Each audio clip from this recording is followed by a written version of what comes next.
Welcome back. खबरों के सिलसिले को आगे बढ़ाएं। आपको बताएं कि वज़ीर आला बलोचिस्तान सरफराज बुगटी ने कहा है कि सिक्योरिटी फोर्सेस ने 40 घंटों में 145 दहशतगर्दों को हलाक किया। हमारे पास 145 दहशतगर्दों की लाशें मौजूद हैं।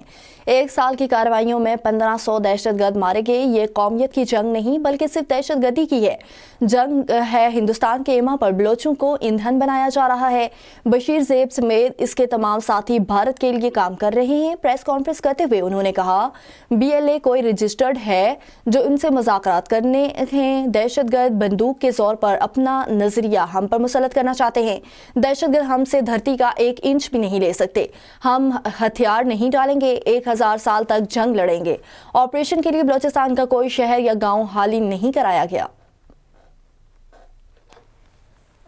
की कोशिश करते हैं, चाहे ये बशीर ज़ेब हो, चाहे ये अला नज़र हो, चाहे ये बाकी जितने इसके लोग हैं, अरबियार हो, ये सब हिंदुस्तान की दलाली करते हैं। कभी इसको पॉलिटिकल इशू बना के जोड़ा कि जी ये पॉलिटिकल इशू है। कहां से पॉलिटिकल इशू है? कोई BLA रजिस्टर्ड जमात है जिसके साथ आपने कोई पॉलिटिकल डायलॉग कर रहे हैं? ये खालिस्तन बंदूक के जोर पर अपना नजरिया हम पर मुसलत करना चाहते और बलोच को एक लाहासिल जंग में धकेलना चाहते।